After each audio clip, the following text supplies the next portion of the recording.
Bienvenidos a este refugio de la razón, donde el silencio nos permite escuchar las verdades antiguas.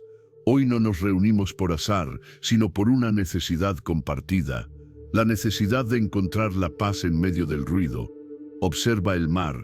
Las olas rompen en la orilla sin cesar. Algunas son suaves, otras son violentas, pero el océano profundo, en su inmensidad, permanece imperturbable. Nosotros, sin embargo, nos hemos convertido en la espuma, agitados por cada viento, sufrimos por lo que pasó ayer, sufrimos por lo que tememos que pase mañana, sufrimos por la palabra que alguien dijo, o por la mirada que alguien nos negó. Vivimos en una fricción constante con la realidad. Esta reflexión es una promesa de que puedes aprender a ser como el océano profundo. Es un mapa trazado por los grandes maestros estoicos para reconectar con tu ciudadela interior, para recuperar el autodominio y dejar de sufrir por todo. Iniciaremos este viaje de regreso a casa, hacia la única paz que es duradera, la que reside en tus propios juicios. Este sentimiento de estar abrumado por el mundo es una carga pesada. Te invito a que uses este momento para detenerte y pensar. Comparte en los comentarios la siguiente reflexión. Dejar de sufrir no significa que el mundo cambie. Significa que yo cambio mi juicio sobre él. Tu voz es importante, porque cuando uno de nosotros encuentra la paz, ilumina el camino para los demás. Unámonos en esta búsqueda de la serenidad. El origen de tu sufrimiento no está fuera, está en tu juicio. Esta es la primera verdad, y la más difícil de aceptar. Nos pasamos la vida señalando al mundo como la causa de nuestra miseria. Culpamos al clima, a la economía, a nuestro jefe, a nuestra pareja, o al destino mismo. Si tan solo esto fuera diferente, pensamos, entonces yo sería feliz. Pero el gran filósofo Epicteto, en su Enquiridión, nos entrega el diagnóstico con una claridad implacable. Los hombres no se perturban por las cosas, sino por las opiniones que tienen de las cosas. Esta es la llave que abre la celda de nuestro sufrimiento. El evento en sí mismo es neutro, es simplemente un hecho de la naturaleza. Es la interpretación que añadimos, el juicio que emitimos, lo que lo convierte en una catástrofe personal. Aquí debemos aplicar el primer paso del modelo estoico, la aceptación. Debemos aceptar que no controlamos los eventos externos, no controlamos la lluvia, no controlamos la enfermedad, no controlamos la opinión de los demás. Estos son indiferentes, como los llamaban los maestros, son el material que nos toca. Aceptar esto no es resignación pasiva, no es debilidad. Es el acto de coraje supremo, es dejar de pelear una guerra que no podemos ganar. La guerra contra la realidad. La aceptación es ver el evento desnudo, sin la ropa del juicio. Está lloviendo. Es un hecho. ¡Qué día tan horrible! Es un juicio, es sufrimiento autoimpuesto. He perdido mi trabajo. Es un hecho. Mi vida está arruinada. Es un juicio. Es el segundo dardo del que hablaría Séneca, el que nos clavamos nosotros mismos. El primer dardo, el evento, es inevitable. El segundo dardo, nuestra reacción de sufrimiento, es completamente opcional. Ahora pasamos a la práctica, la disciplina del asentimiento.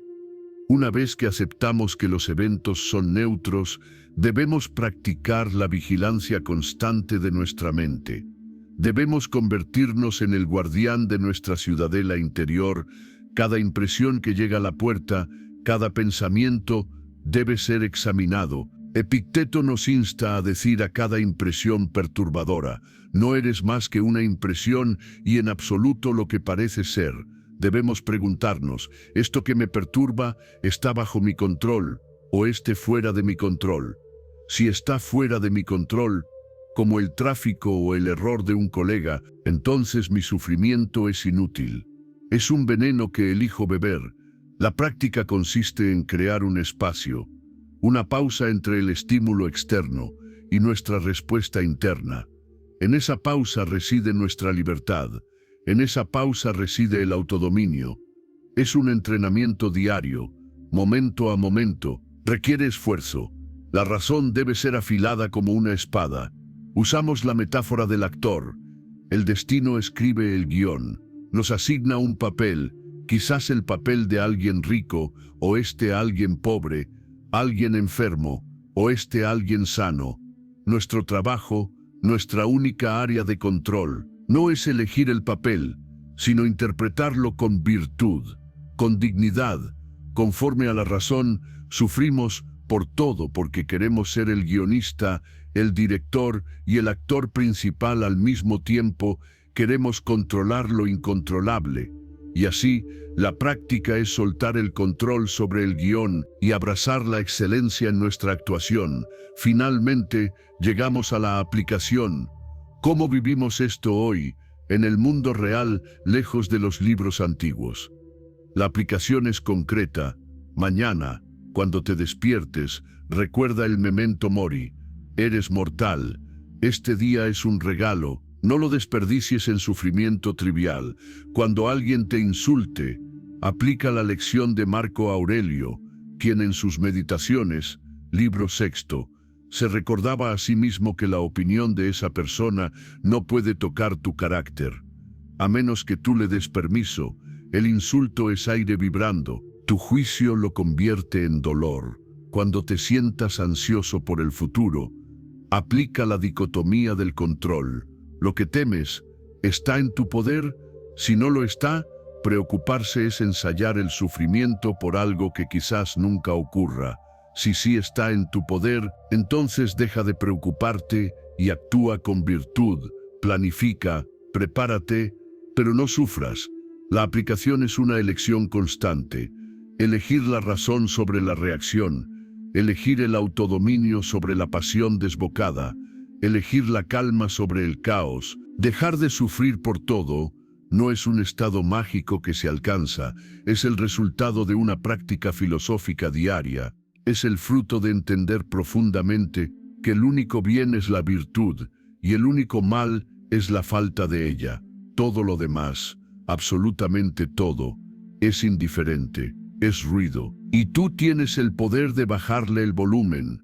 Dejas de sufrir cuando te das cuenta de que nada externo puede arruinar tu día, porque tu día se mide por tu respuesta, no por los eventos. Tu paz no depende de que el mundo te dé lo que quieres, depende de que tú aceptes lo que el mundo te da, con sabiduría, con coraje y con justicia. Esta es la gran promesa estoica. La libertad interior, la imperturbabilidad, apatía, que nace de una mente que solo se juzga a sí misma por su propia virtud y deja de juzgar al destino, el engaño de las cosas indiferentes. Sufrimos por todo porque valoramos todo. Este es el segundo gran pilar de nuestra miseria autoimpuesta. Hemos sido educados para creer que ciertas cosas son buenas y otras son malas. El dinero, la salud, la fama, una casa grande, son universalmente vistas como buenas. La pobreza, la enfermedad, el anonimato, son vistas como malas. El estoicismo, con su lógica férrea, dinamita esta creencia. Los filósofos estoicos, desde Zenón hasta Marco Aurelio, insistieron en una idea radical. Solo hay una cosa buena, la virtud, arete, y solo hay una cosa mala, el vicio, la falta de virtud. Todo lo demás, absolutamente todo, desde la riqueza hasta la muerte, es indiferente, adiafora. Aquí es donde nuestra mente moderna se revela. ¿Cómo puede la salud ser indiferente? ¿Cómo puede la muerte de un ser querido ser indiferente? Debemos entender lo que querían decir. No significa que no debamos preferir la salud sobre la enfermedad o la riqueza sobre la pobreza. Los estoicos eran prácticos, llamaban a estas cosas preferibles o no preferibles. El error, el origen del sufrimiento, ocurre cuando confundimos lo preferible con lo bueno, cuando atamos nuestra paz interior, nuestro bienestar, a la posesión de algo que, por definición, no está completamente bajo nuestro control. La aceptación, en este capítulo es aceptar esta clasificación radical. Debemos aceptar que el universo no nos debe la salud, no nos debe riqueza, no nos debe una vida larga. Estas cosas son regalos temporales, materiales que el destino nos presta. El único bien verdadero, el que nadie puede quitarnos, es nuestra capacidad de usar esos materiales con razón y virtud. Si usamos la riqueza con justicia y templanza, eso es bueno. Si usamos la pobreza con coraje y autodominio, eso también es bueno. El bien no está en la cosa, sino en el uso que le damos. Sufrimos porque nos aferramos a los indiferentes preferibles y huimos desesperadamente de los indiferentes no preferibles. Estamos jugando un juego donde las reglas dicen que solo la virtud puntúa, pero nosotros insistimos en acumular puntos de salud, puntos de dinero, puntos de reputación, y lloramos cuando el destino, el árbitro del juego, nos quita esos puntos falsos. La práctica, por lo tanto, es la reeducación de nuestro deseo. Debemos practicar la disciplina del deseo, como la llamó Epicteto. Esta disciplina nos enseña a desear únicamente la virtud y a tener aversión únicamente al vicio. ¿Cómo se practica esto? Se practica mediante la meditación y el análisis diario. Mira los objetos de tu deseo, tu coche nuevo, tu ascenso, la aprobación de los demás, y repite mentalmente: esto es preferible, pero es indiferente. Mi paz interior no depende de esto. Si lo pierdo, mi capacidad de ser virtuoso sigue intacta. Del mismo modo, mira tus miedos. El miedo a enfermar, el miedo a la opinión pública, el miedo a la vejez, y repite: esto no es preferible, pero es indiferente. Esto no puede dañar mi carácter, mi razón, mi autodominio. El único mal sería responder a esto con cobardía o desesperación. Séneca, en sus cartas a Lucilio, nos aconseja practicar la pobreza voluntaria, dormir en el suelo unos días, comer con sencillez, para enseñarle a nuestra mente que estas cosas terribles, indiferentes no preferidos son, de hecho, soportables, y que nuestro valor como seres humanos no disminuye con ellas. Esta práctica nos vacuna contra el sufrimiento, nos da fortaleza, nos hace libres, porque como dijo Epicteto, es libre aquel que vive como desea, a quien no se puede forzar ni impedir ni coaccionar, cuyos impulsos no son frustrados, cuyos deseos alcanzan su fin, cuyas aversiones no caen en lo que evitan. Si deseas indiferentes dinero, salud, siempre serás un esclavo de quien controle esas cosas. Si solo deseas la virtud, nadie puede impedirte alcanzarla. Eres libre. La aplicación de esta enseñanza transforma nuestra vida. Cuando te enfrentes a una pérdida financiera, un indiferente, la aplicarás recordando que no has perdido nada bueno, has perdido material, y ahora tienes la oportunidad de practicar la virtud del coraje y la adaptabilidad. Cuando veas a alguien con más éxito o fama indiferentes, la aplicarás recordando que ellos no poseen nada bueno que tú no poseas. El único bien es el carácter, y el tuyo está bajo tu exclusivo cuidado. Cuando tu cuerpo envejezca o enferme un indiferente, aplicarás esta razón sabiendo que el cuerpo es solo una herramienta, como un martillo.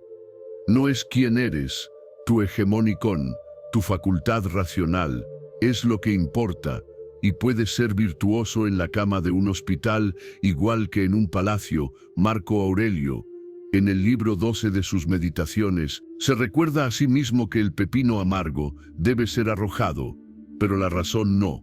La razón acepta el material que se le da y lo usa para la virtud. Dejar de sufrir por todo es imposible mientras sigamos valorando todo. Solo cuando nuestro único valor, nuestro único tesoro, sea nuestra propia integridad moral, nuestra propia razón, encontraremos esa calma imperturbable, la verdadera felicidad estoica, eudaimonia, que no es un sentimiento pasajero de placer, sino el estado profundo de un alma que vive en armonía con la naturaleza y la virtud. La fortaleza de la ciudadela interior. Vivimos en un mundo de caos. El ruido es constante, las demandas son implacables, las tormentas externas, ya sean crisis económicas, conflictos personales o desastres naturales, son una característica permanente de la existencia humana. Pretender que el mundo exterior sea siempre pacífico, ordenado y justo, es la receta para el sufrimiento crónico. Los estoicos, siendo realistas pragmáticos, entendieron esto perfectamente, no buscaron cambiar el mundo exterior, eso está fuera de nuestro control. En cambio, se centraron en construir un lugar de refugio que ninguna tormenta pudiera tocar. Marco Aurelio, el emperador filósofo, en medio de plagas, guerras y traiciones, escribió en el libro cuarto de sus Meditaciones: los hombres buscan retiros para sí mismos, casas en el campo, orillas del mar, montañas. Pero todo esto es de lo más vulgar. Cuando te es posible, en cualquier momento que elijas, retirarte a ti mismo. ¿Dónde está este retiro? No es un lugar físico, es nuestra propia mente, nuestra facultad racional, nuestro hegemonicon o principio rector. Esta es la ciudadela interior, y dejar de sufrir por todo depende enteramente de la fortaleza de sus muros. La aceptación que debemos practicar aquí es la del caos externo. Debemos aceptar que el destino nos lanzará flechas, la gente será irracional, habrá injusticia, el cuerpo sentirá dolor. Aceptar esto no es cinismo, es realismo, es el primer paso para dejar de sufrir por ello. Sufrimos porque esperamos que la vida sea fácil, esperamos que todos sean justos, esperamos salud perpetua, y estamos construyendo nuestra casa en la arena. La aceptación estoica es construir sobre la roca de la razón, sabiendo que la tormenta vendrá y que nuestra única seguridad no es evitar la tormenta, sino tener un refugio inexpugnable. La práctica es la construcción activa de esa ciudadela. ¿Cómo se construyen los muros? Se construyen con nuestros juicios. Cada vez que elegimos la razón sobre la reacción, añadimos una piedra al muro. Cada vez que aplicamos la dicotomía del control, reforzamos los cimientos. Cada vez que recordamos que la virtud es el único bien, cavamos el foso más profundo. Esta práctica es diaria. Como Epicteto enseñaba, debemos examinar nuestros pensamientos como un guardia nocturno examina a quien se acerca a la puerta. ¿Es este pensamiento un amigo, un juicio correcto, basado en la razón, o este es un enemigo, una impresión falsa, una pasión desbocada? Si es un enemigo, un pensamiento como esto es insoportable, o nunca me recuperaré de esto. El guardia nuestra razón debe negarle la entrada. Esto es solo un evento. Debe responder el guardia, y mi virtud es suficiente para enfrentarlo. La práctica también implica nutrir lo que está dentro de la ciudadela, llenarla de sabiduría, leer a los maestros, reflexionar sobre la naturaleza, practicar la justicia con los demás, y el coraje ante la adversidad. Una ciudadela vacía, aunque tenga muros fuertes, no es un buen refugio. Debe estar llena de las provisiones de la virtud. Séneca nos recuerda que la verdadera tranquilidad no es la ausencia de problemas, sino la mente que no se perturba por ellos. Esta es la mente que se ha retirado a su fortaleza. La aplicación de esta doctrina es vital. Ocurre en el momento de la crisis, cuando recibes la mala noticia, cuando el plan se derrumba, cuando te sientes atacado. En ese momento, el impulso natural es salir corriendo de la ciudadela, gritando, culpando, desesperándote. La aplicación estoica es hacer lo contrario. Es tomar una respiración profunda y retirarte activamente hacia adentro. En ese santuario interior, haces las preguntas correctas, no preguntas ¿por qué a mí? Preguntas ¿qué exige la virtud de mí en esta situación? No preguntas ¿cómo puedo escapar de esto? Preguntas ¿cómo puedo usar esto para practicar el coraje o la templanza? Marco Aurelio, en el libro séptimo de sus Meditaciones, nos da la imagen perfecta. Sé como el promontorio contra el cual las olas rompen continuamente, pero se mantiene firme y doma la furia del agua a su alrededor. Ese promontorio es tu ciudadela interior. Las olas son los eventos externos. El sufrimiento, la ira, la ansiedad, son la espuma que salpica, pero tú eres la roca. La aplicación es ser la roca, no la espuma. Cuando alguien te trata injustamente en el trabajo, te retiras a tu ciudadela y decides actuar con justicia, no con venganza. Cuando el miedo al futuro te asalta por la noche, te retiras a tu ciudadela y recuerdas la dicotomía del control, centrándote solo en tus acciones presentes. Cuando el dolor físico te aflige, te retiras a tu ciudadela y recuerdas que el dolor está en el cuerpo, pero el sufrimiento está en el juicio, y tú controlas el juicio. Dejar de sufrir por todo es la vida del sabio que ha construido, mantenido y aprendido a vivir dentro de su fortaleza interior. El mundo puede rugir, el destino puede ser severo, pero dentro de esos muros, donde reina la razón y la virtud es el único estándar, reina una paz que el mundo no puede dar, ni puede quitar. El ruido exterior es implacable, pero tu paz interior depende solo de ti. Te invito a compartir tu propia experiencia con esta idea. Escribe en los comentarios esta afirmación: mi mente es mi único refugio, y yo soy su único guardián. Tu reflexión nos recuerda a todos dónde reside el verdadero poder. Estamos juntos en la construcción de nuestra fortaleza interior, el arte de separar lo tuyo de lo ajeno. Este es el corazón de la práctica estoica, el mecanismo central que nos permite dejar de sufrir por todo. Es la herramienta más famosa y la más incomprendida. La dicotomía del control. Epicteto la establece desde la primera línea de su Enquiridión. De las cosas que existen, unas dependen de nosotros, otras no dependen de nosotros. Dependen de nosotros nuestros juicios, nuestros impulsos, nuestros deseos, nuestras aversiones. En una palabra, todo lo que es nuestra propia acción no dependen de nosotros. Nuestro cuerpo, nuestras posesiones, nuestra reputación, nuestros cargos públicos. En una palabra, todo lo que no es nuestra propia acción. El sufrimiento, todo sufrimiento sin excepción, proviene de un error catastrófico de categoría. Proviene de tratar las cosas que no dependen de nosotros como si dependieran de nosotros, o de tratar las cosas que sí dependen de nosotros como si no dependieran. Sufrimos porque deseamos desesperadamente un cuerpo sano, no depende de nosotros, y descuidamos nuestros juicios, sí dependen de nosotros. Sufrimos porque buscamos ávidamente la aprobación de los demás, no depende de nosotros. Y olvidamos ser justos en nuestras acciones. Sí depende de nosotros.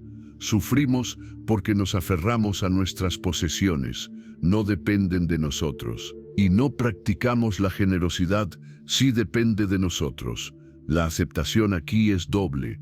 Primero, debemos aceptar con absoluta honestidad qué cosas están realmente en nuestro control. La respuesta es radicalmente pequeña. Solo nuestros procesos mentales internos, nuestro carácter, nuestra voluntad de actuar con virtud.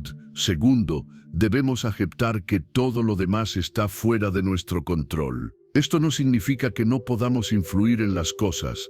Podemos comer sano para influir en la salud, podemos trabajar duro para influir en nuestra carrera, pero la influencia no es control.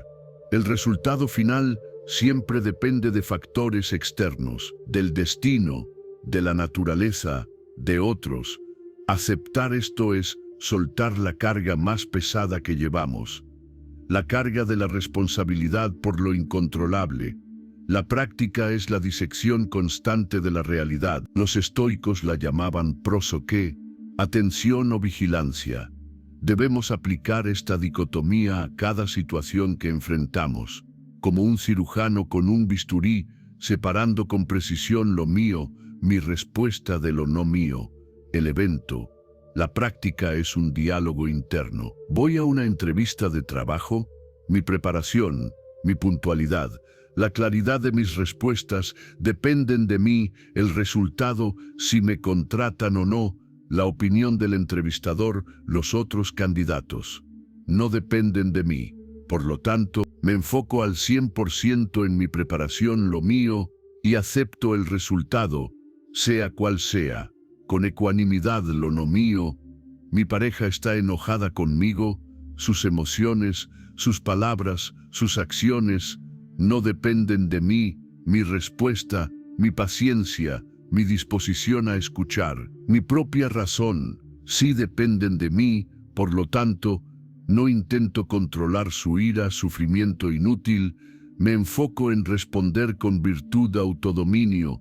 Esta práctica, repetida cientos de veces al día, cambia la estructura de nuestra mente, nos entrena para encontrar nuestra estabilidad no en los resultados, sino en nuestros esfuerzos, no en el mundo, sino en nuestro carácter. Marco Aurelio lo practicaba constantemente. En el libro quinto de sus meditaciones se recuerda a sí mismo que el obstáculo a la acción puede ser externo, pero no hay obstáculo para tu intención o tu disposición.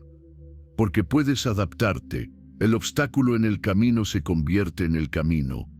La mente que practica la dicotomía convierte el veneno en medicina. Usa el obstáculo no mío como materia prima para la virtud mía. La aplicación de esta herramienta es lo que nos libera del sufrimiento. Cuando aplicamos la dicotomía, la ansiedad desaparece. La ansiedad es sufrir por un futuro no mío, la culpa desaparece. La culpa es sufrir por un pasado no mío. No podemos cambiarlo, solo podemos actuar virtuosamente ahora. La ira desaparece. La ira es el deseo irracional de que algo no mío, la acción de otra persona fuera diferente.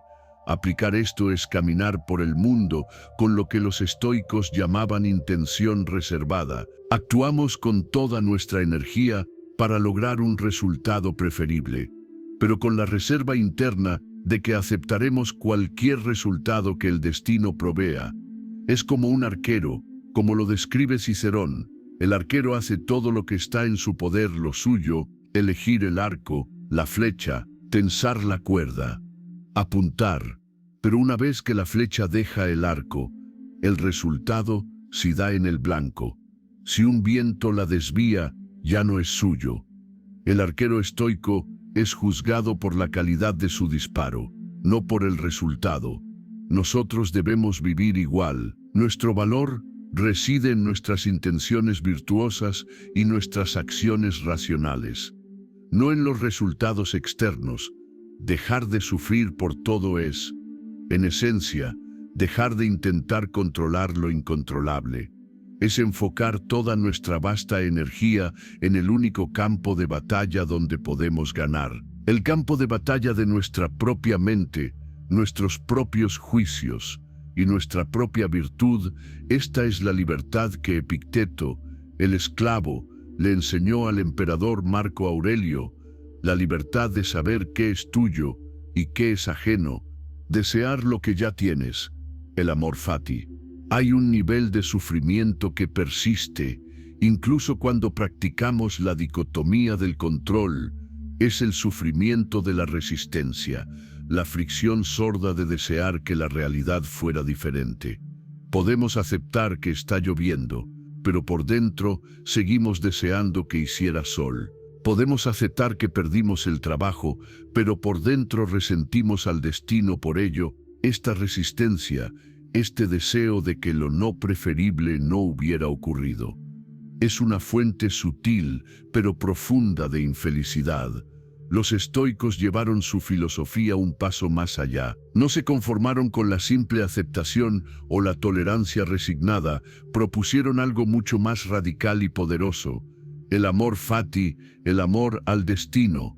No se trata solo de soportar lo que sucede, se trata de amarlo, de abrazarlo, de desear que las cosas sucedan exactamente como suceden. Marco Aurelio, en el libro séptimo de sus meditaciones, lo expresa así: todo lo que sucede, sucede justamente, y acoge todo lo que te acontece, Pues ¿qué podría ser más adecuado a tus necesidades? Esta es una de las cumbres del pensamiento estoico. Dejar de sufrir por todo culmina cuando dejamos de ver al destino como un adversario al que hay que tolerar, y empezamos a verlo como un socio, como la expresión de la razón universal, el logos. La aceptación aquí es profunda. Es la aceptación de que no somos seres aislados, luchando contra un universo caótico. Somos parte de un todo ordenado, somos una expresión de la naturaleza, y lo que le sucede al individuo, aunque parezca adverso, es necesario para el bien del conjunto, como la poda de una rama es necesaria para la salud del árbol, o como la tormenta es necesaria para el equilibrio del ecosistema. Debemos aceptar que no tenemos la visión completa, nuestra perspectiva es limitada. Lo que nosotros juzgamos como malo, una enfermedad, una pérdida, puede ser, desde la perspectiva del logos, exactamente lo que se necesita para nosotros, para otros, o para el universo. El amor fati es la confianza en este orden superior, es la confianza en que lo que es lo que debe ser. La práctica del amor fati es una transformación del deseo. La disciplina del deseo de Epicteto no solo nos pide que dejemos de desear indiferentes, nos pide que alineemos nuestro deseo con el destino. No busques que las cosas sucedan como deseas, dijo, sino desea que sucedan como suceden, y tu vida fluirá serenamente. ¿Cómo se practica esto? Se practica cambiando nuestro diálogo interno. Cuando algo malo sucede, el diálogo habitual es, ¿por qué a mí? ¿Por qué ahora? Esto no es justo. El diálogo del amor fati es, esto es lo que el destino ha tejido para mí. Esto es parte del plan de la naturaleza. Lo acepto, lo abrazo, y encontraré la virtud en ello. Esto, también esto, es para mi bien. En el sentido de que me da material para la sabiduría, el coraje o la justicia, es una práctica de gratitud radical, no solo gratitud por lo bueno, sino gratitud por todo, porque todo es material, todo es combustible para la virtud.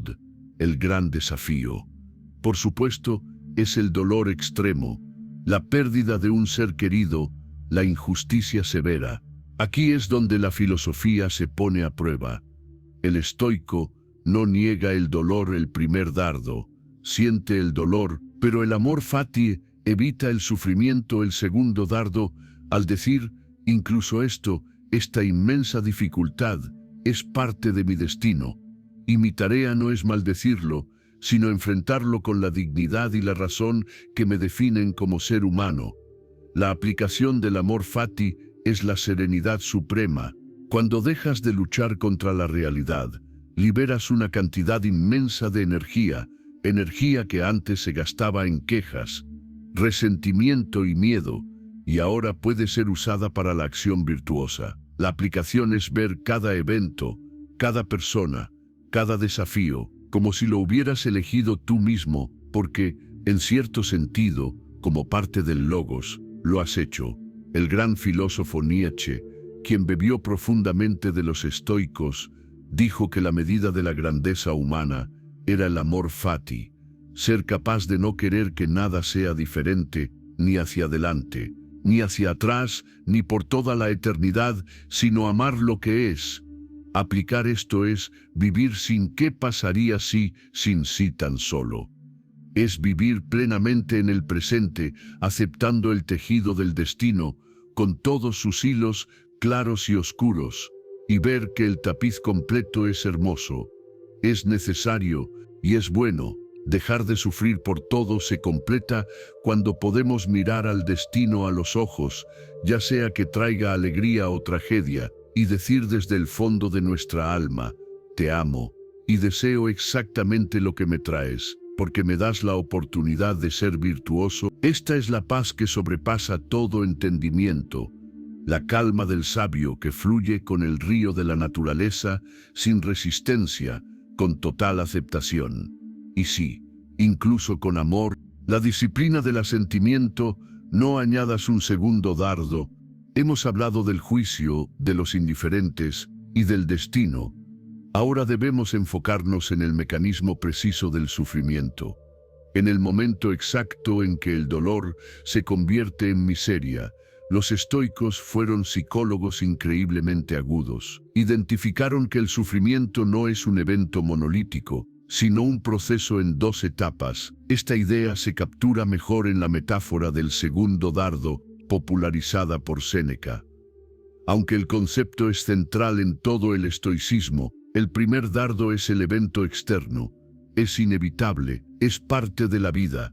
Es el dolor físico de una herida, el impacto emocional de una noticia impactante, la punzada de una ofensa. Este primer dardo es no nuestro, está fuera de nuestro control, es una reacción automática del cuerpo y de la parte no racional de la mente. Incluso el sabio estoico siente el primer dardo. Séneca admite que puede palidecer momentáneamente ante el peligro, o sentir una sacudida. Esto es natural, es humano. El problema, la raíz de sufrir por todo, no es el primer dardo, es el segundo dardo. El segundo dardo es nuestro juicio sobre el primer dardo. Es el dardo que nosotros mismos nos lanzamos. El primer dardo es siento dolor. El segundo dardo es este dolor es insoportable, es terrible, arruina mi vida. El primer dardo es alguien me ha criticado. El segundo dardo es esto es una humillación. Mi reputación está destruida. ¡Qué persona tan horrible! El primer dardo es una sensación.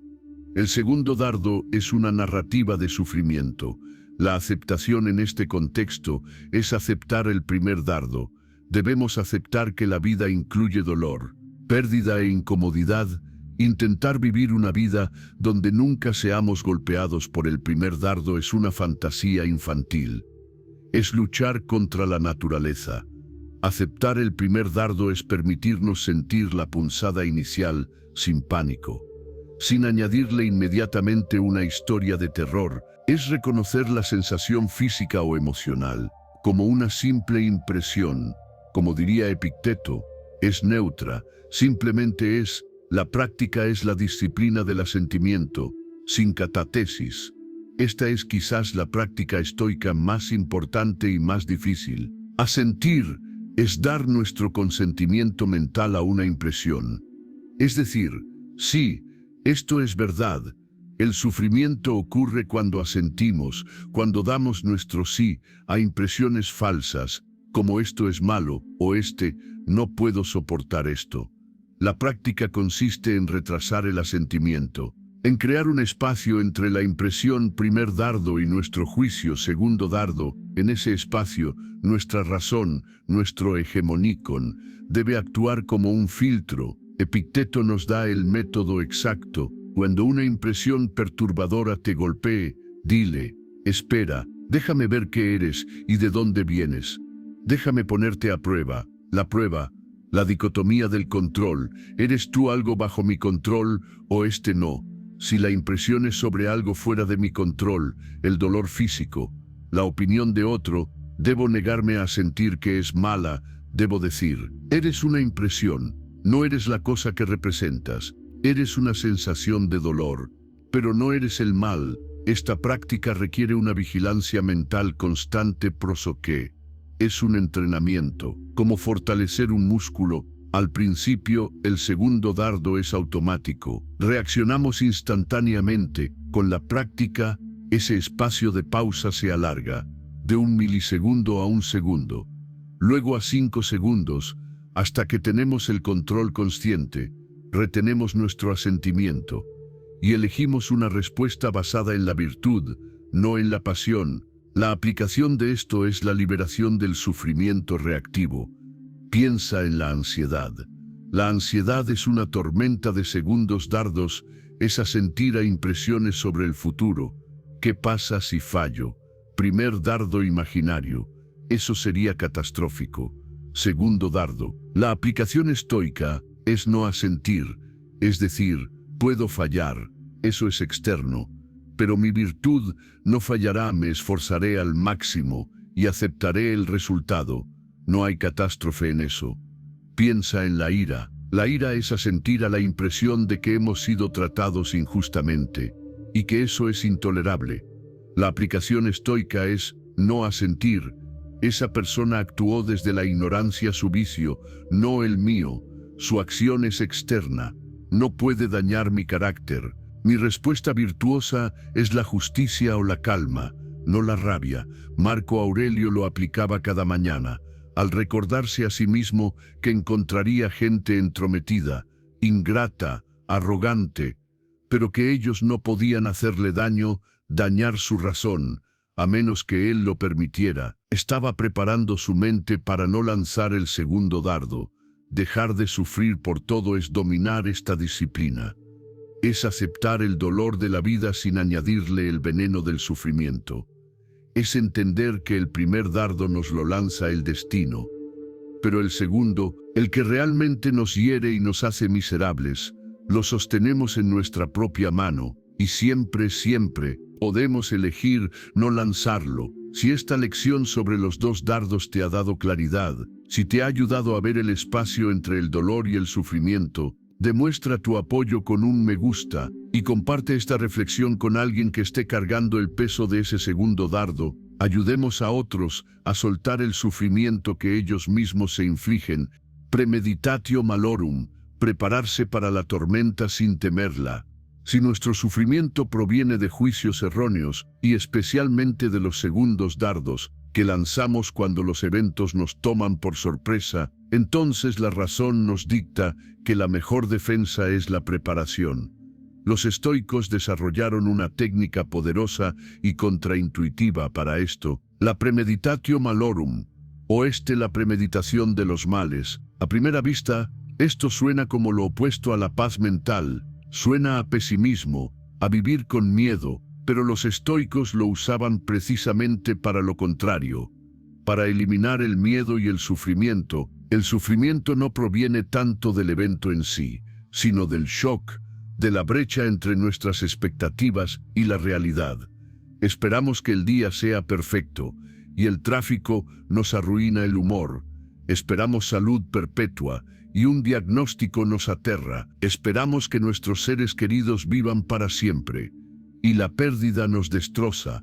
La premeditatio malorum cierra esa brecha. No es una visualización negativa ansiosa, no es regodearse en el miedo. Es un ejercicio racional, calmado y pragmático. La aceptación que practicamos aquí es la aceptación de la vulnerabilidad.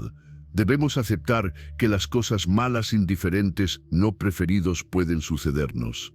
Y probablemente sucederán, como dijo Séneca en sus cartas a Lucilio. Todo lo que puede suceder hoy. Debemos aceptar que somos mortales, memento mori, que nuestras posesiones son prestadas por la fortuna, que nuestra reputación es frágil. Aceptar esta vulnerabilidad no nos hace débiles, nos hace realistas, nos quita la arrogancia de la invulnerabilidad, que es la fuente de todo shock. La práctica de la premeditatio malorum debe hacerse con disciplina, idealmente por la mañana. El estoico se sienta en calma y repasa su día, o su vida, y contempla racionalmente los obstáculos. ¿Qué puede salir mal hoy? Puedo encontrarme con alguien grosero, puedo cometer un error en el trabajo, puedo enfermar, puedo perder algo de valor. Pero el ejercicio no termina ahí. Eso sería solo inducir ansiedad. El segundo paso, el paso crucial, es ensayar la respuesta virtuosa. Si me encuentro con alguien grosero, aplicaré la razón. Recordaré que su ira es su problema, no el mío. Responderé con calma y justicia. Si cometo un error, lo admitiré con coraje, lo corregiré con diligencia y aprenderé de él. No me hundiré en la culpa un segundo dardo. Si enfermo, aceptaré el dolor físico, primer dardo, pero no añadiré el sufrimiento mental. Practicaré la paciencia y el autodominio. De esta manera, la premeditatio malorum no es un ensayo del desastre, sino un ensayo de la virtud. Es una visualización de nuestra propia fortaleza.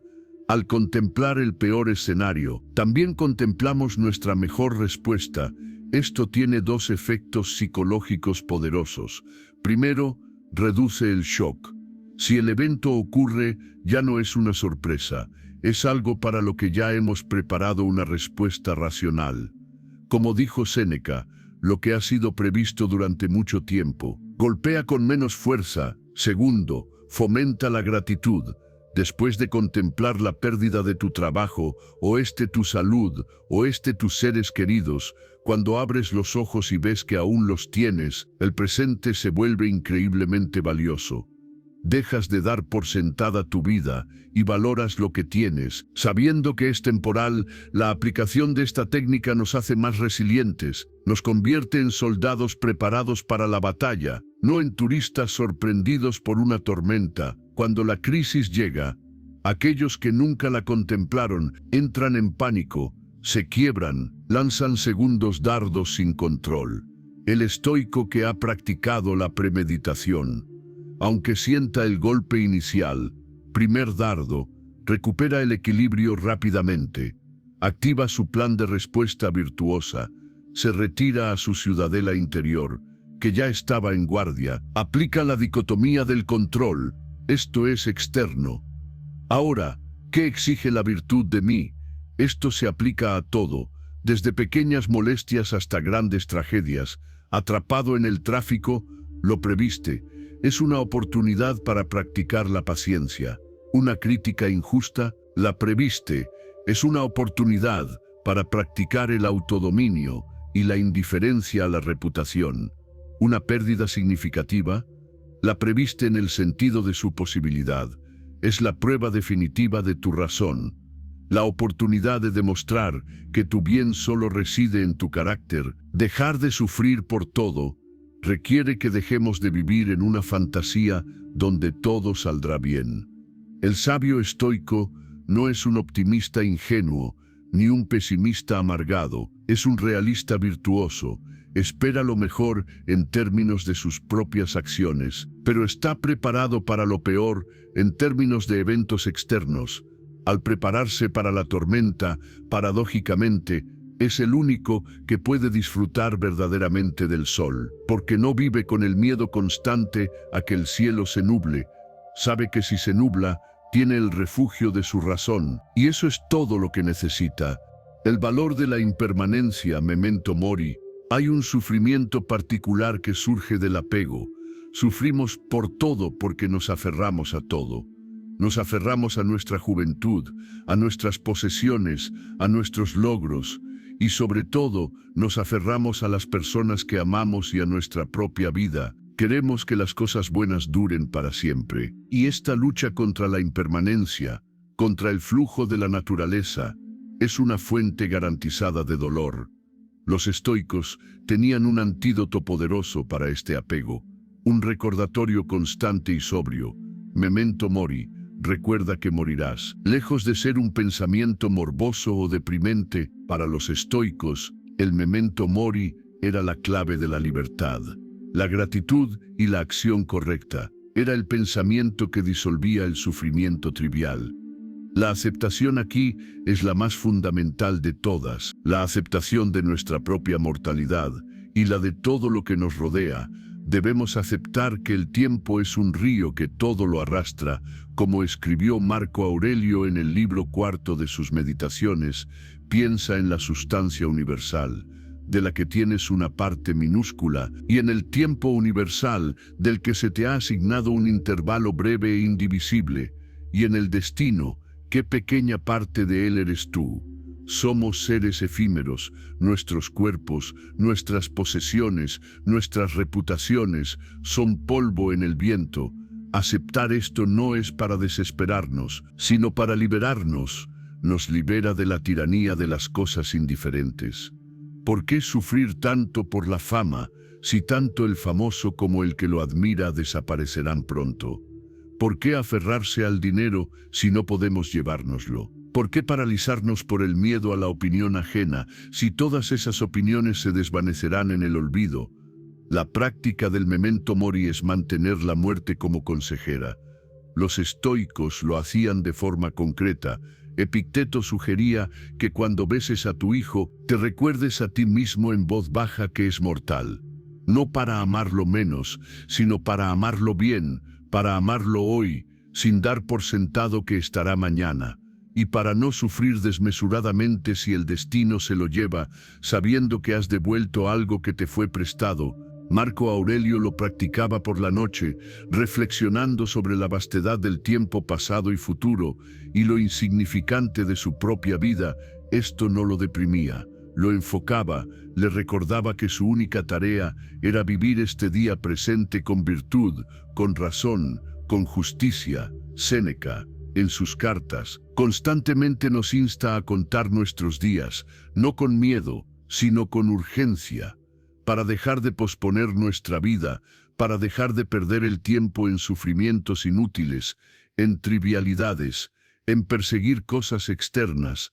La práctica es preguntarnos ante cada desafío, a la luz de mi muerte, ¿importa realmente esto? ¿Vale la pena mi paz interior, mi serenidad, por esta pequeña ofensa, por este inconveniente? La respuesta, casi siempre, es no. El memento mori es el gran ecualizador. Pone todo en perspectiva. La aplicación de esta conciencia de la impermanencia transforma nuestra escala de valores. Primero, cura la procrastinación virtuosa. Dejamos de decir, mañana seré más paciente. El año que viene me enfocaré en mi carácter. La muerte está siempre presente. El único tiempo que tenemos para practicar la virtud es ahora. El presente se vuelve infinitamente precioso. Segundo, cura el sufrimiento por el pasado. El pasado está muerto. No podemos cambiarlo. Sufrir por él es intentar revivir un cadáver. El memento mori nos ancla en el único tiempo que poseemos. El presente, tercero y más importante, nos libera del apego que causa el sufrimiento. Amamos nuestras posesiones, pero las amamos sabiendo que son temporales. Las usamos bien, con gratitud, pero no atamos nuestra alma a ellas. Amamos a nuestra familia y amigos, pero los amamos con la sabiduría de la impermanencia, lo cual, paradójicamente, hace ese amor más puro y más intenso, no un amor de posesión ansiosa, sino un amor de apreciación presente. Dejar de sufrir por todo es imposible si creemos que tenemos derecho a la eternidad. Es imposible si nos aferramos a la vida con uñas y dientes. El sabio estoico, como enseñó Epicteto, ve la vida como un festival. Disfrutamos del espectáculo, participamos con alegría, pero cuando el anfitrión, la naturaleza, nos pide que nos retiremos, lo hacemos con gratitud, sin quejarnos, sabiendo que hemos jugado bien nuestro papel. El memento mori no es un susurro de miedo, es una llamada a la acción, un llamado a la razón y un bálsamo contra el sufrimiento trivial que nos roba la única vida que tenemos. Recuerda que morirás y empezarás a vivir de verdad. La virtud como el único refugio verdadero. Hemos desmantelado las causas del sufrimiento. Hemos visto que sufrimos por nuestros juicios, por valorar indiferentes, por resistir al destino y por olvidar nuestra mortalidad. Pero el estoicismo no es solo una filosofía negativa sobre cómo no sufrir. Es, fundamentalmente, una filosofía positiva sobre cómo vivir bien. Dejar de sufrir por todo no es el objetivo final. Es el subproducto.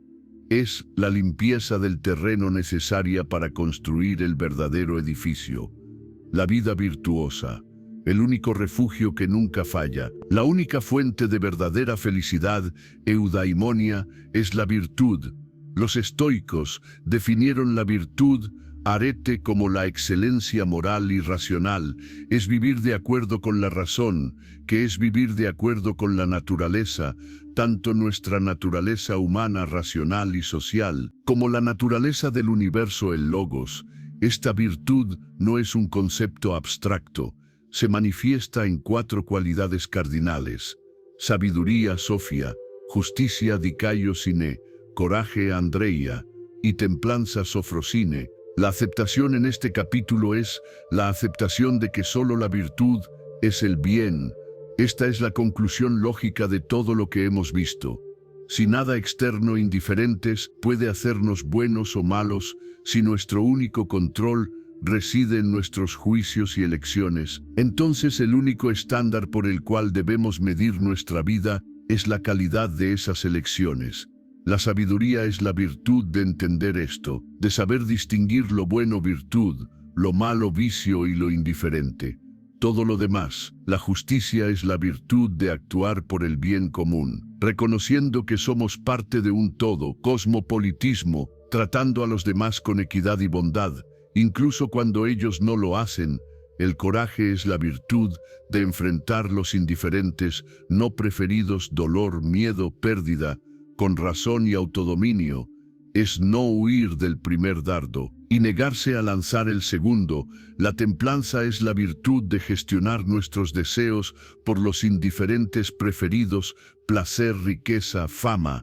No ser esclavo de nuestras pasiones es usar estas cosas con moderación y propósito. Aceptar esto significa que una persona puede ser pobre, enferma y desconocida, y aún así ser completamente feliz y exitosa, si vive con sabiduría, justicia, coraje y templanza. Y una persona puede ser rica, sana y famosa, y ser completamente miserable si vive desde el vicio, ignorancia, injusticia, cobardía, exceso. La práctica es el esfuerzo diario por encarnar estas virtudes, y el estoicismo es una filosofía de acción, no de teoría. La práctica de la sabiduría es el examen diario de nuestros juicios. La práctica de la justicia es cómo tratamos al cajero, a nuestro colega difícil, a nuestra familia. Hoy, la práctica del coraje es esa conversación difícil que hemos estado evitando, o enfrentar ese miedo irracional con razón.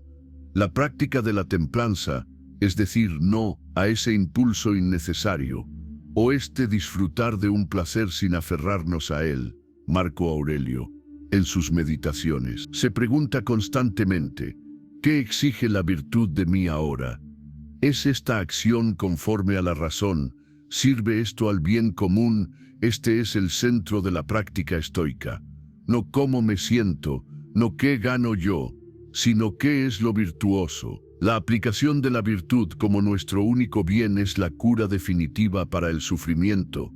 ¿Por qué? Porque el sufrimiento, como hemos visto, proviene de desear o temer cosas indiferentes. Pero si nuestro único bien es la virtud, y nuestro único mal es el vicio, y ambos están completamente bajo nuestro control, entonces, ¿qué queda por temer? ¿Qué queda por desear que no tengamos ya el poder de darnos a nosotros mismos? ¿Alguien te insulta indiferente? No puede quitarte tu virtud. Por lo tanto, no puede hacerte daño.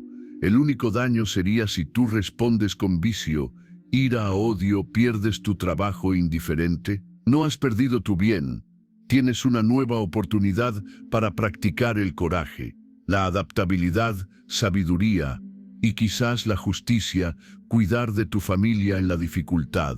Enfermas indiferente, tu cuerpo sufre, pero tú, tu razón, tu ciudadela interior, no sufre. Tienes la oportunidad de practicar la paciencia y el autodominio, coraje.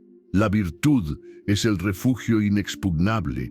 El mundo puede quitarnos todo, nuestras posesiones, nuestra salud, nuestra reputación, nuestros seres queridos, incluso nuestra vida, pero no puede obligarnos a ser injustos, no puede obligarnos a ser cobardes, no puede obligarnos a abandonar nuestra razón. Nuestro carácter es nuestro, hasta el último aliento. Dejar de sufrir por todo es la consecuencia natural de poner todo nuestro valor, toda nuestra identidad, en el único lugar que el destino no puede tocar, nuestra propia virtud. Dejar de sufrir por todo nos libera para la única tarea que importa, vivir con virtud. Quiero que te detengas y reflexiones sobre esto. Comparte con nosotros esta poderosa idea en los comentarios. No busco la comodidad, busco la virtud, porque solo la virtud es mi bien. Tu compromiso con la razón inspira a toda nuestra comunidad. Sigamos este camino juntos. La serenidad ante el insulto y la opinión ajena. Una de las mayores fuentes de nuestro sufrimiento diario es, sin duda, nuestra relación con los demás. Sufrimos por todo lo que dicen, piensan o hacen, un comentario crítico, una mirada de desaprobación, un rumor, o simplemente ser ignorados, pueden arruinar nuestro día, nuestra semana, o incluso nuestra vida. Vivimos como esclavos de la opinión ajena, buscando desesperadamente la aprobación, un indiferente preferible, y temiendo patológicamente la desaprobación, un indiferente no preferible. Los estoicos fueron maestros en desmantelar este tipo de sufrimiento. Nos enseñaron que el sufrimiento por la reputación es una elección basada en un juicio erróneo fundamental. La aceptación que debemos cultivar es triple. Primero, debemos aceptar la dicotomía del control aplicada a los demás. Las opiniones de otras personas están radicalmente fuera de nuestro control. Son no nuestras, son el producto de sus juicios, su educación, su estado de ánimo, sus vicios. Intentar controlar lo que otros piensan de nosotros es, como dijo Epicteto, la definición de locura y esclavitud. Segundo, debemos aceptar la lección de los indiferentes. La reputación, la fama, la aprobación son indiferentes, son externas a nuestro carácter, no son ni buenas ni malas. Un hombre virtuoso puede ser odiado como Catón, y un hombre vicioso puede ser aclamado como tantos tiranos. La opinión del público no tiene correlación con el verdadero valor moral. Tercero, debemos aceptar la naturaleza de la ignorancia. Marco Aurelio, en su Práctica Matutina, se recordaba a sí mismo que la mayoría de la gente actúa desde la ignorancia de lo que es verdaderamente bueno, la virtud, y malo el vicio. Cuando alguien te insulta, no lo hace por maldad pura, lo hace porque cree erróneamente que lo que dice es correcto, o porque está dominado por sus pasiones, ira, envidia. Esperar que la gente ignorante actúe con sabiduría es como esperar que un ciego vea los colores. Es irracional. La práctica, para lograr la serenidad ante los demás, es un entrenamiento en el desapego de la validación externa y un apego firme a la validación interna, nuestra propia razón. La primera práctica es la pausa y el análisis. Cuando escuches un insulto o una crítica, primer dardo, no reacciones, no lances el segundo dardo, sube. Esto es terrible, me han humillado. En lugar de eso, retírate a tu ciudadela interior y analiza el hecho desnudo. Alguien ha emitido sonidos con su boca, o alguien ha escrito unas palabras. Eso es todo. El juicio de que eso es malo o dañino es tuyo, y puedes rechazarlo. Epicteto nos da una imagen poderosa. Si alguien te dice que fulano habla mal de ti, no te defiendas.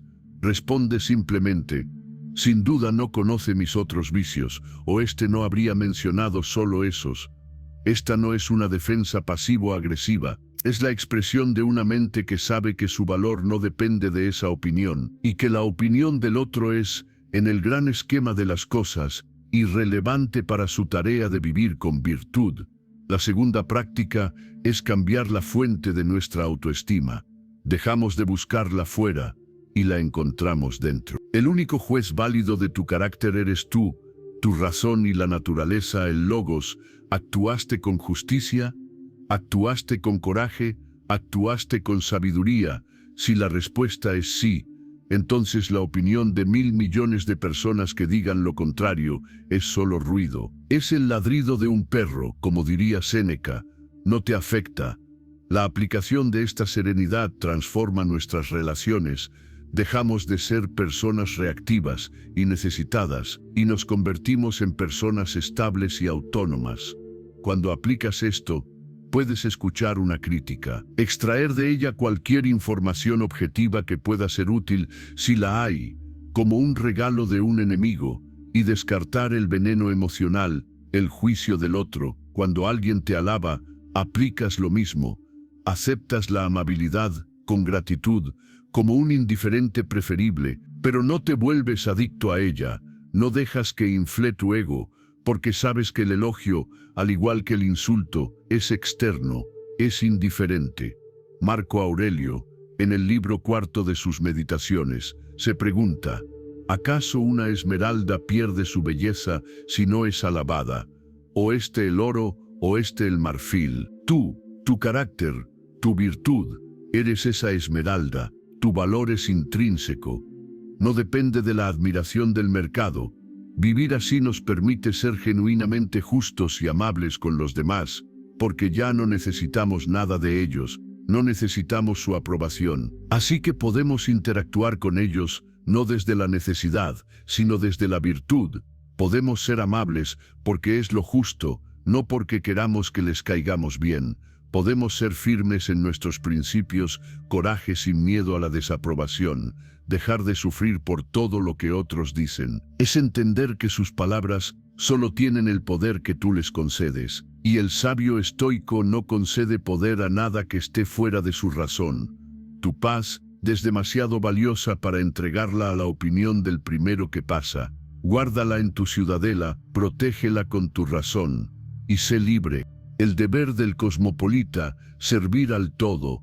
Hemos dedicado mucho tiempo a construir nuestra fortaleza interior, a protegernos del sufrimiento, a cultivar nuestra virtud personal. Pero el estoicismo no es una filosofía de aislamiento egoísta. No construimos la ciudadela para escondernos del mundo, la construimos para tener una base segura desde la cual actuar en el mundo. Dejar de sufrir por todo tiene un propósito superior: liberarnos de nuestras pequeñas miserias personales para que podamos cumplir con nuestro deber más elevado. El deber hacia la humanidad. Los estoicos fueron los primeros grandes cosmopolitas. La palabra significa ciudadano del cosmos. Vieron que cada ser humano, sin importar su raza, clase o nacionalidad, era un ciudadano de la misma comunidad universal, la comunidad de la razón. Marco Aurelio, en el libro segundo de sus Meditaciones, escribe: somos hechos para la cooperación, como los pies, como las manos, como los párpados, como las filas de los dientes superiores e inferiores, obrar unos contra otros. Por tanto, es contrario a la naturaleza. Gran parte de nuestro sufrimiento personal proviene de un enfoque excesivo en el yo, mis problemas, mis sentimientos, mi éxito, mi dolor. El estoicismo nos invita a alejar la cámara, a ver el panorama completo. Somos parte de un organismo inmenso, el cuerpo de la humanidad, y la virtud principal de un ser social es la justicia, la preocupación por el bien común. La aceptación aquí es la de nuestra naturaleza social. No estamos aquí solo para nosotros mismos.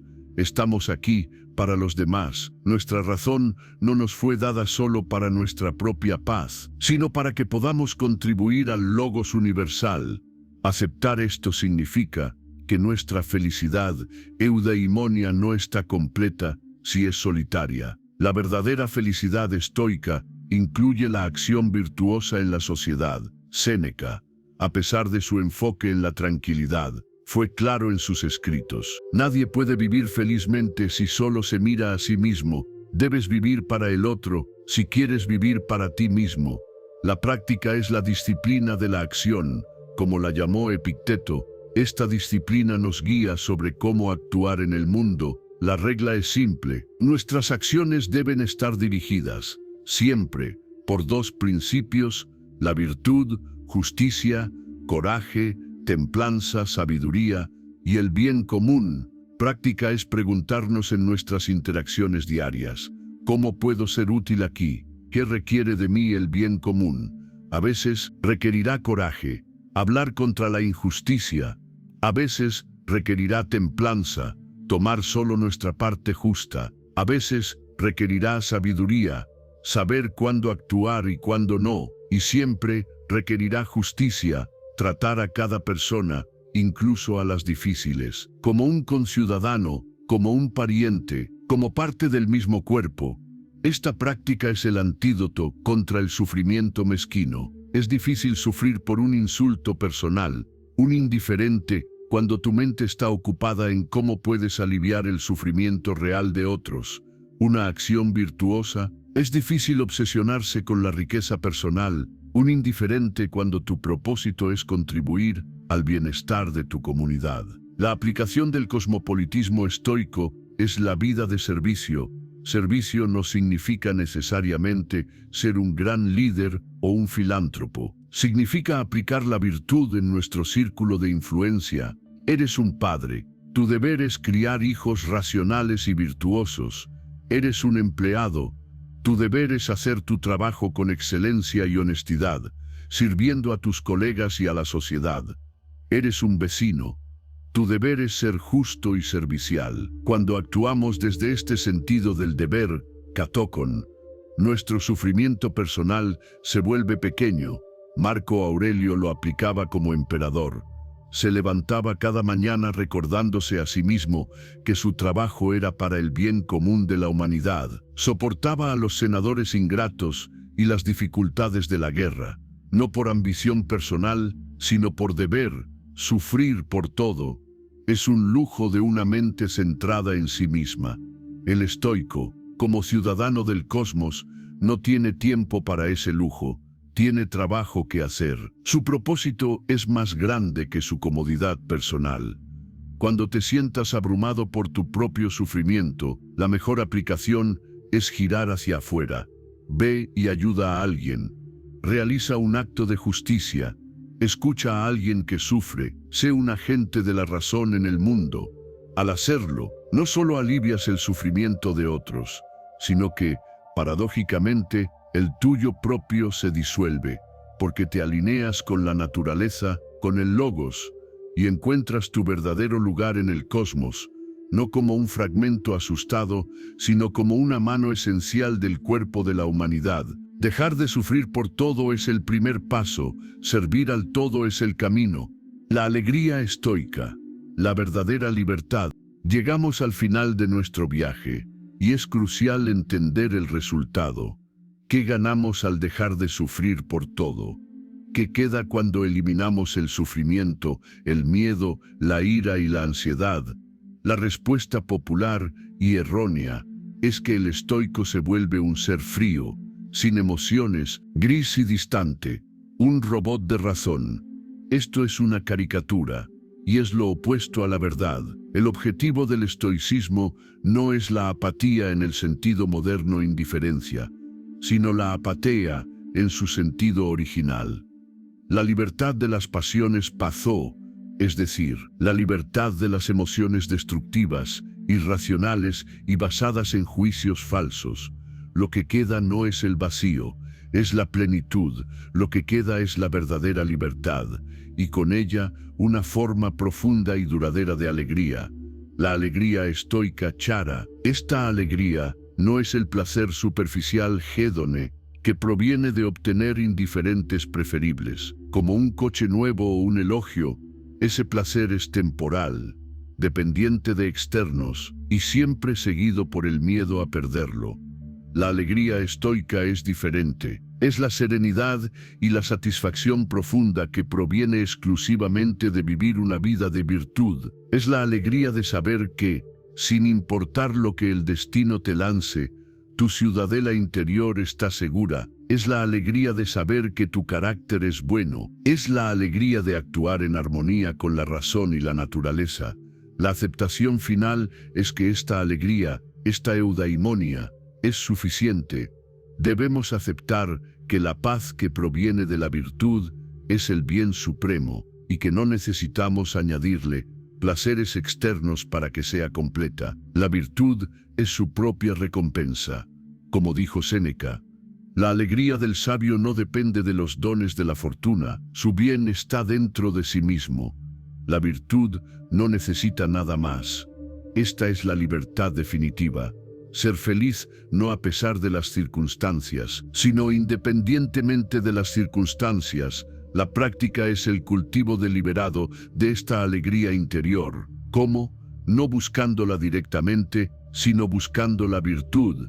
La alegría es la consecuencia de la virtud, no su objetivo. La práctica es encontrar satisfacción en la acción correcta misma. Practicamos la justicia y sentimos la alegría serena de estar alineados con el bien común. Practicamos el coraje y sentimos la alegría profunda del autodominio sobre el miedo. Practicamos la sabiduría y sentimos la alegría clara de ver el mundo como realmente es. Practicamos la templanza y sentimos la alegría ligera de la libertad de los deseos esclavizantes. Es también una práctica de gratitud, no por los indiferentes que tenemos, sino por nuestra capacidad de usarlos virtuosamente. Gratitud no por la riqueza, sino por la oportunidad de usarla con justicia. Gratitud no por la salud, sino por la oportunidad de usar nuestro cuerpo para el deber. Incluso gratitud por la adversidad, por la oportunidad de oro que nos da para practicar el coraje. La aplicación de esta alegría es una vida transformada. Dejar de sufrir por todo no nos hace pasivos, nos hace increíblemente activos y efectivos. Ya no estamos paralizados por el miedo al fracaso, un indiferente. Así que somos libres para tomar riesgos virtuosos, ya no estamos agotados por la ira y el resentimiento. Así que tenemos energía para la acción constructiva y justa, ya no somos esclavos del deseo de placer o aprobación. Así que somos libres para seguir nuestro deber. Incluso cuando es difícil, la persona que ha dejado de sufrir por juicios falsos es la única persona que es verdaderamente libre. Es libre de la tiranía de las emociones destructivas y es libre para vivir la vida más plena posible, la vida de la razón, el servicio y el autodominio. Esta es la culminación de la promesa estoica. No una vida sin dolor, primeros dardos, sino una vida sin sufrimientos, segundos dardos, una vida de calma imperturbable, de fortaleza interior y de una alegría profunda que el mundo no puede dar ni quitar. Has aprendido a separar tu juicio del evento, a valorar solo la virtud, a amar tu destino, a recordar tu mortalidad y a servir al todo. Ahora eres libre. Hemos viajado juntos al corazón de la razón y hemos visto que dejar de sufrir por todo no es una fantasía, es una disciplina, es la consecuencia de alinear nuestros juicios con la naturaleza. Es el resultado de valorar únicamente nuestra virtud y aceptar todo lo demás como indiferente. No sufrirás menos porque el mundo se vuelva más amable. Dejarás de sufrir porque tú te volverás más fuerte, más sabio y más resiliente. Aplicarás la dicotomía del control en cada desafío. Recordarás que la opinión ajena es aire y encontrarás tu refugio inexpugnable en la ciudadela interior. Mañana, cuando el destino te presente un obstáculo, no añadas el segundo dardo del sufrimiento. Úsalo como materia prima para el coraje, la justicia o la sabiduría.